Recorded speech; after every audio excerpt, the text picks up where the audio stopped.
Well, as you know, we have a huge block of material from the Bible to take a look at today, and I'll have to say right up front that I won't be able to do justice to it. We're going to be covering the Sermon on the Mount and Jesus' parables of the kingdom. And I would like you to put yourselves, as we suggested a few weeks ago, in the position of one of those shepherds who heard from the angels 30 years before that a Savior had just been born. They were exposed to an angelic choir, went to find this baby, probably learned that the baby's name was Jesus, and if they were still alive, they'd been waiting for this Messiah to appear.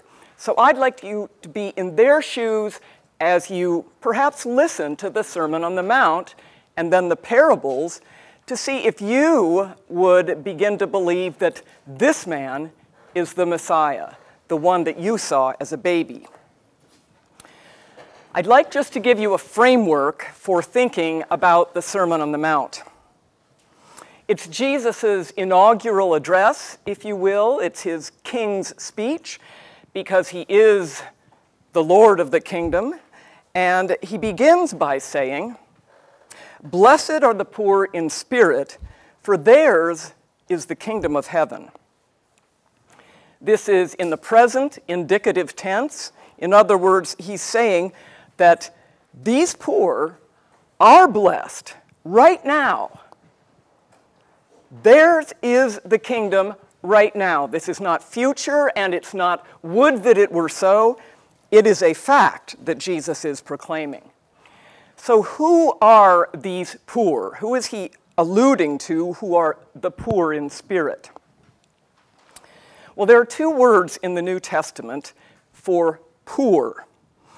One is the word penes, P-E-N-E-S, which signifies a day laborer, someone who lives from day to day on the wages that he gleans and is barely able to eke out a living. The second word is ptochos, P-T-O-C-H-O-S, as it's transliterated into English, which denotes a beggar, a person who is completely without resources and utterly dependent on the generosity of others.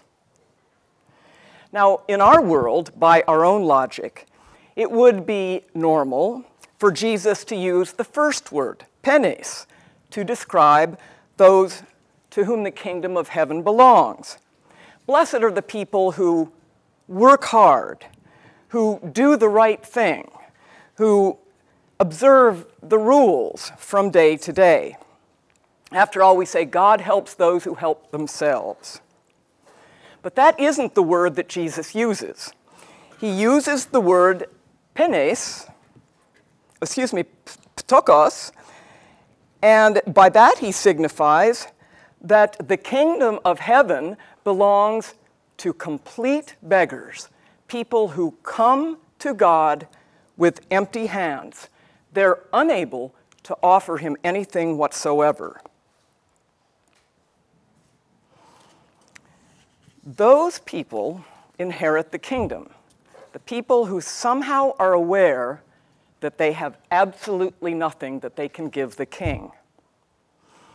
Now, everything else in the Sermon on the Mount flows from that very humble position, that lowly post close to the ground, that very narrow gate through which you pass, not carrying any baggage of your own or any of your treasure. You come with nothing. From there, Jesus goes on to contrast his kingdom with the more legalistic dominion of the Old Covenant, or of the scribes and the Pharisees. As he says, "You have heard that it was said, do not commit murder, do not commit adultery, etc. But I say, anyone who is angry with his brother is subject to judgment. Anyone who looks at a man or a woman lustfully has already committed adultery in his or her heart."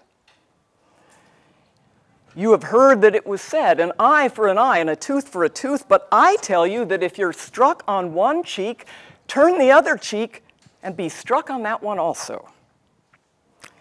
Now, all the standards of Jesus' kingdom are impossible for us to meet in our own strength. I think if we're honest with ourselves, we realize that before God, we are, in fact, beggars. We come empty-handed, and all we can ask for is forgiveness and a transformation of the hearts that are so prone to selfishness and lust and anger and jealousy and so forth. And that's when Jesus can start transforming us from the inside. He can start working on us when we adopt that kind of an attitude. We'll then be infused with His Spirit that begins changing us from the interior. Now let's turn from that Sermon on the Mount and we travel to the seaside where Jesus is surrounded by such an enormous crowd that he has to push out into the water in a boat to allow the people to spread out on the shore so that they can hear him. And he begins telling them parables of the kingdom. And as you might expect of a king, of a God who works from the inside in that transformative interior way, that's how he describes his kingdom. It's a kingdom that's spread secretly in a hidden fashion by the planting of seeds in certain kinds of soils that may or may not take root, but they are inexorably going to grow. Some will definitely fructify and create a harvest. It's unstoppable, but it's a secret kind of growth. The same is true of another image that he uses, that of yeast penetrating the dough. It works in secret, inexorably, unstoppably, leavening the whole batch. It's something that's alive. And Jesus suggests that the value of this seed, of this yeast, is immeasurable. It is so precious. It's such that a person would give all that they have to obtain it. It is the pearl of great price. So now let's take a look at how some artists have envisioned both the Sermon on the Mount and the parable of the sower. There isn't that much artwork connected with it because these are teachings rather than events in Jesus' life, but I think you'll find interesting things to look at, to consider.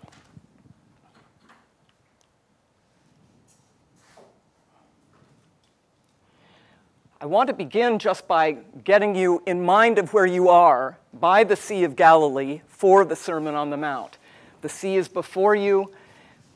It's a verdant, somewhat verdant setting, and you are like one of the disciples sitting around Jesus. This is Fra Angelico at San Marco, and I think you can probably guess which one is Judas by the little black halo that he has, the odd man out.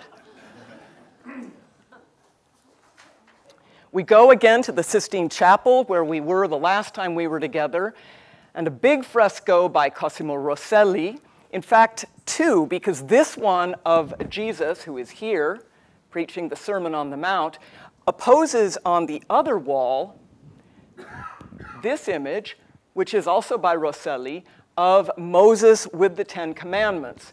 These are the Israelites who have come out of Egypt, and this is Moses with Joshua up on the Mount Sinai, receiving the tablets from this stormy cloud in which God speaks. You can see the storm clouds on the horizon. Moses comes down with Joshua with the Ten Commandments. Then he sees what's been going on over here, where all of the Israelites have handed in their gold and they've fabricated this golden calf which they are worshiping. And he hurls the tablets down. So what Rosselli is doing, it was part of the program in the Sistine Chapel opposing the life of Christ and that of Moses. He's suggesting that we stand between these two kingdoms, if you will, a kingdom that's ruled by law that we continually break, or a kingdom of grace, where we depend on Christ's Spirit to transform us from the inside. And if you wonder what's happening over here, this is the healing of the leper that happens right after he completes the Sermon on the Mount. There are various responses of his disciples and others who aren't paying too much attention. It was ever thus. These are the disciples being taught by Jesus as they are walking along. And just to complete the more idyllic situation, here we have a sort of zephyr blowing the clouds away, whereas they're gathering down here. So existentially, we stand between those two worlds, and it's up to us to choose which way we go. This is John Bruegel, who is the son, part of a big artistic family, son of Peter Bruegel, whom we're going to look at later. And we have the Sermon on the Mount here. It's rather hard to see Jesus in the middle. Our eye is kind of drawn in by this wonderful circle of light that makes it incredibly pleasing. The heads of the crowd, the branches form this, so our eye is drawn in. And we see Jesus right there, surrounded by those who are listening and others who are approaching here and over here. And we'll take a look at what he has to contend with down here in the crowd. It's probably what Todd has to cope with as well. When he's trying to preach, there are people who are distracting down here, there are children crying. There's a fortune teller here holding this man's hand and telling his fortune. There's a lady here who's deciding, no, not a communion wafer, I think I want a pretzel. There's a pretzel vendor here. So preachers have always had to contend with these sideshow issues, and even Jesus had to cope with it, at least according to Bruegel's version. Then you see the eye extend into a much larger kingdom, and the painter wants us to think by that this has cosmic implications. This is the kingdom that is universal. It's not just for the small group that's gathered here. And we'll see artists continue to do this. This, by the way, was painted on a very small piece of copper plate, which is why the colors are as vibrant as they are and why the detail can be that precise. It's a very smooth surface, and it renders a jewel-like quality to the picture that's really only about 14 by 12. So now let's go to the parable of the sower. And this was the most illustrated of those parables in Matthew 13 that you read for today. So we stick with that. It begins to be illustrated in Canterbury Cathedral, with the sower with the seeds in his sack here already being attacked by the birds that are flying down, snatching up the seed that's been scattered here. You can see the other seed that's been sown along the side. So this is the seed that the devil comes and immediately takes away, as Jesus interprets the parable a little later. But this vision of the sower is having more success. The crop is beginning to appear already, and there will be a harvest. We don't see birds descending on it. So it's another version, another phase of what the sower is accomplishing. We move several centuries forward to the Bible as it was translated into German vernacular by Luther, his way of expanding the Reformation, putting the Bible into the hands of the people. And he had it illustrated with woodcuts by anonymous craftsmen. We don't know their names anymore, but this is Jesus in the midst of his disciples telling them the parable of the sower. So it's a rather clever way of putting those images together.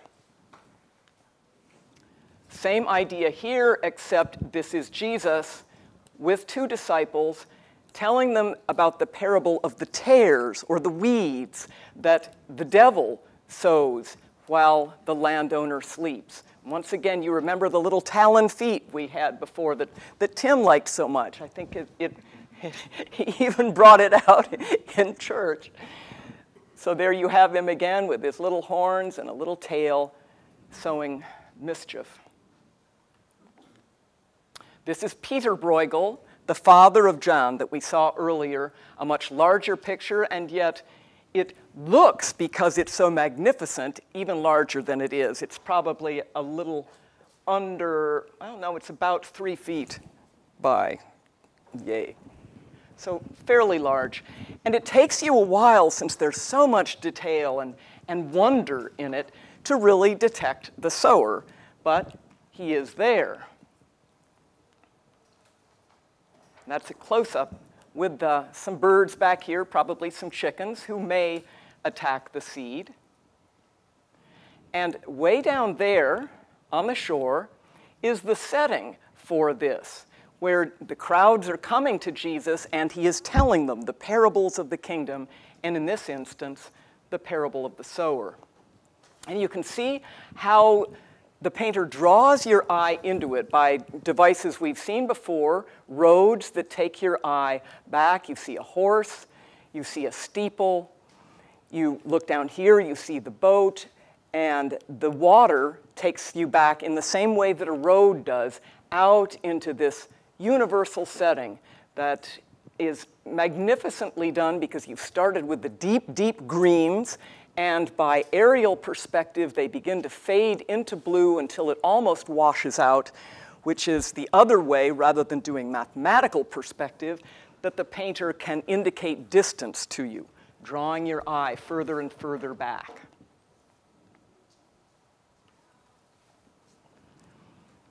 Now we come to a really kind of titanic, iconic image of the sower by Jean-François Millet, a French painter. This painting caused a scandal. It broke entirely with the tradition of featuring a peasantry that was kind of idyllic and had a bucolic existence. This is a hard-working peasant who is the sower, and Millet was very well aware of the parable. There is a harvest taking place back here, but he is anonymous. His face is even hidden by his hat, and he doesn't look like he's necessarily enjoying his work. The painting not only caused a scandal because of its treatment of the subject, but because 2 years before there had been a workers' revolt in France which pitted the city against the countryside. Workers wanted special privileges, and the peasants, those in the city did. The peasants in the countryside said, hey, wait a minute, we don't get any sort of right-to-work laws, things like that. So it was an incendiary thing to do to bring up this idea of the difficult life of the peasants outside of the city, and critics felt it was a deliberate provocation. So Millet suffered lots of trouble for this, as he did for a picture that we looked at last year when we studied Ruth, a very famous picture called The Gleaners. And they are gleaning the leftover grain. In the distance is a person of much greater wealth who is overseeing them. Again, they are anonymous, bent over with this back-breaking work. And once again, this upset the critics and the salon in Paris because it seemed, again, a deliberate provocation. This particular image became one that Vincent van Gogh became totally enamored with. And I have to tell you a bit about his background, because Van Gogh, or Van Gogh, was a theology student, and at about the age of 17 or 18 had a deep religious conversion. He wanted to be like his father and go into the ministry. His father was a minister of the Dutch Reformed Church, and so Van Gogh entered the studies, didn't do terribly well, but was completely immersed in it and was finally given a ministry for about 6 months. And he so devoted himself to it, he became completely identified with Christ. He gave away his goods. He began living with the peasants in huts, and his health deteriorated. And the clergy hauled him in and said that this was bringing dishonor on the clergy to live, in a sense, as Christ had done. Plus, they didn't like the way he preached. I don't know exactly what the problem was, but they took away his ministry, and ever after, he remained a deeply committed Christian, but he didn't subscribe to the laws of the conventional church, against which he rebelled. So he pursued his devotion to Christ in this way, as he put it, to try to understand the real significance of what the great artists, the serious masters, tell us in their masterpieces that leads to God. One man wrote or told it in a book, another in a picture, and he tries to lead people to a knowledge of God and the beauty of God's world through his pictures. So he takes again and again these images of the sower, and he works on it. This is his very beginnings in 1881, 82. He just keeps working on it, and one begins to see more clearly that life is a kind of sowing time, and the harvest is not yet here. So he was very much aware of this whole idea of sowing in a metaphysical sense and a harvest coming later. 84. He is in his 20s now, late 20s, and he is not yet in Paris. He goes to Paris in 86. In the meantime, he's continuing with the sower. In 85, his father dies, and Van Gogh creates this image, which is called a vanitas, meaning a picture of vanities, of the passage of life. This is Isaiah, as it says up here in French, the 53rd chapter, which is the chapter, one of the many chapters, dealing with the suffering servant. And Van Gogh very much identified with the image of Christ as a suffering servant. There is another book here called The Joie de Vivre by Zola, and it is not really about the joy of life, but about a suffering heroine who is very much like the suffering servant in Isaiah. And of course, the burnt-out candle implying the end of life. At this time, Van Gogh's palette is just like this. It's rather muddy and dark. But that changes when he goes to Paris. He begins collecting, at that time, these images from Japan, which are called ukiyo-e prints. They were woodcuts that were flooding into France because Japan, in the 1850s, had opened up to the world again. In, I think it was 1862, there was a world exhibition, and Europeans were once again exposed to the wonderful art and handicrafts of China.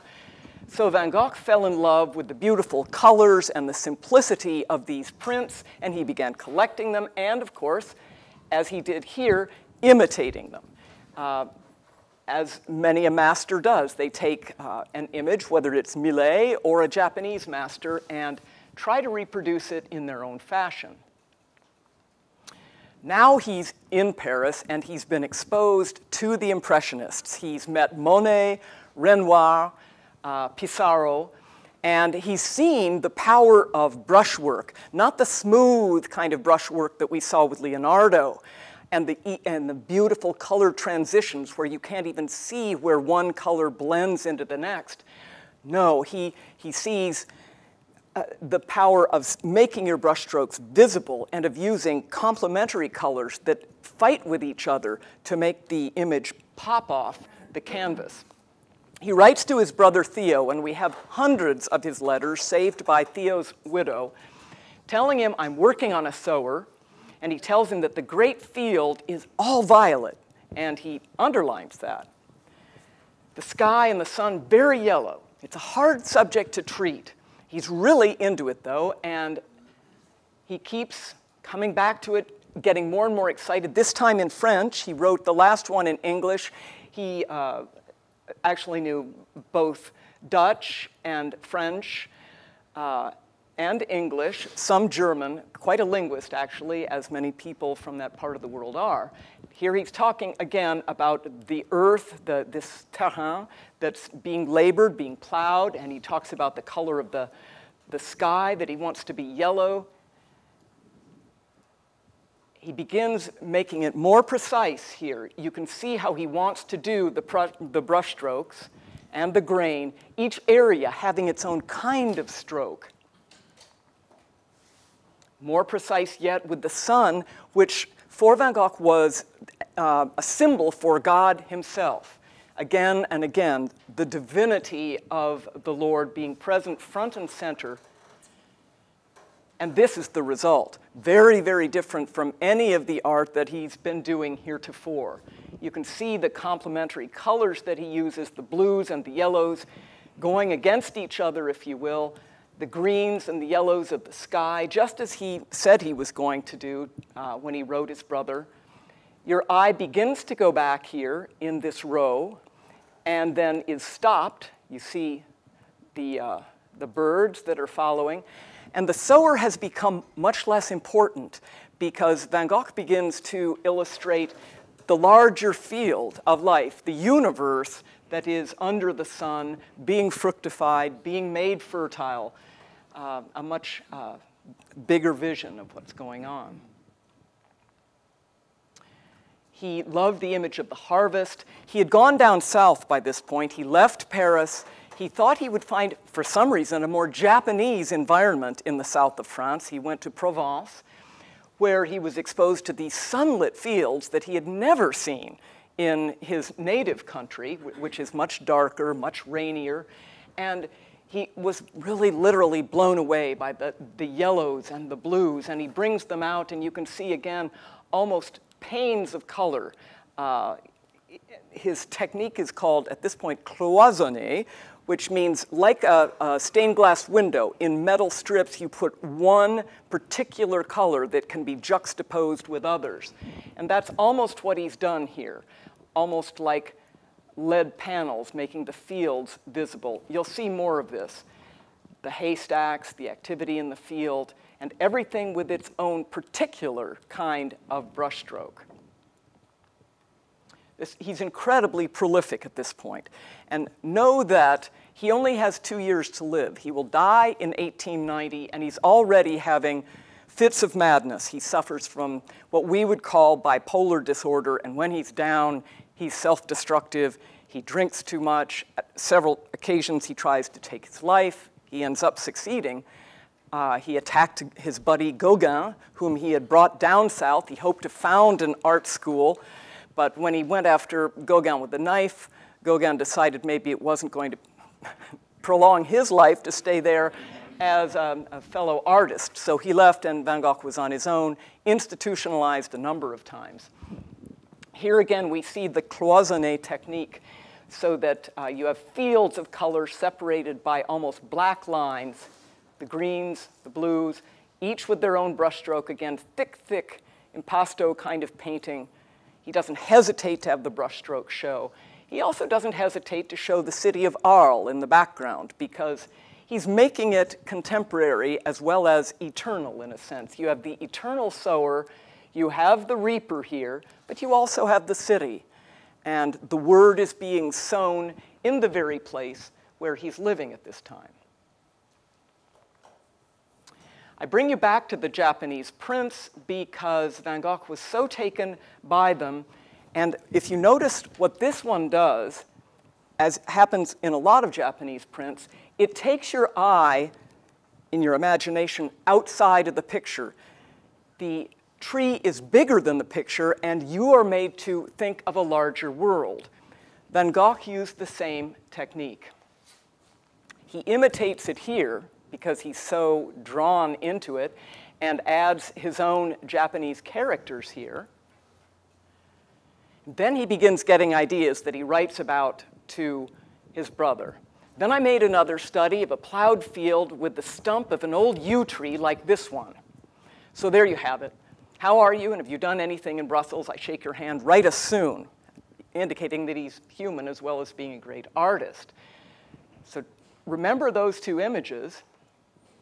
Here's the tree that we saw earlier, and he's beginning to think about Rembrandt, he tells his brother, and he says, this is a sketch of my latest painting. Again, a sower, a huge yellow disc as the sun.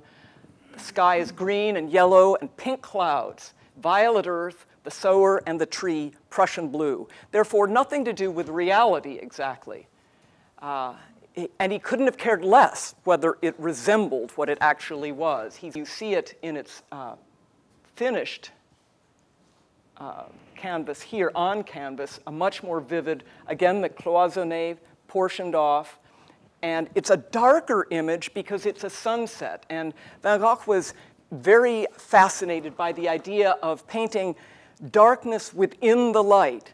So you have the shadowy figure of both the tree that takes your eye outside of the picture and of the sower silhouetted against that massive sun. Remembering, again, this one on the left, he begins illustrating that. The plowed field with some rocks, the sower again in the midst of this much larger world. And he never forgot that there would always be a reaper. There was always going to be a harvest that was brought in. Aren't we who live on bread, to a considerable extent, like wheat? At least, aren't we forced to submit to growing like a plant without the power to move, and to being reaped when we are ripe, like the same wheat? So again, a reaper with this brilliant yellow sun, tumultuous fields. Same again with the contrasting and complementary colors, the blue, the yellow, a bright green sky, the yellow teeming again. Now he's institutionalized and he can't get outside and he doesn't have any models to use, so he begins once again imitating Millet, of whose works he has copies. So he models his reaper on Millet's. Then once again, he goes back to The Sower by Millet. This is at the very end of his life.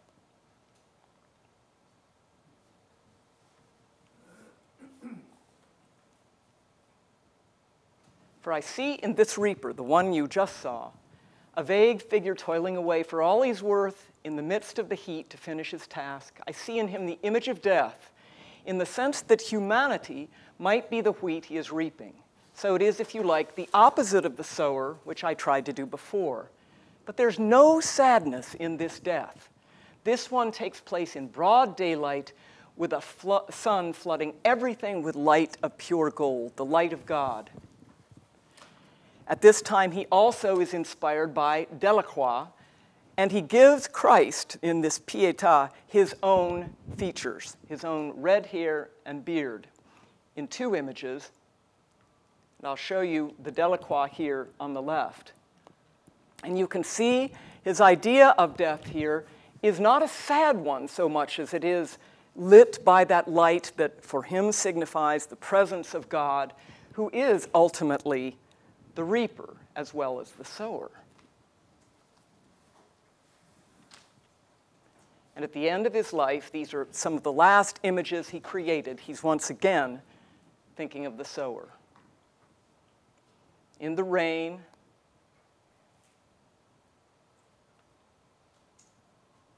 and this is the very end. So there you have it for today. I wanted to give you kind of a way into his mind, which I think is a special take on the parable itself. Next week, we'll be doing Luke 10 and 15. So I'll see you then.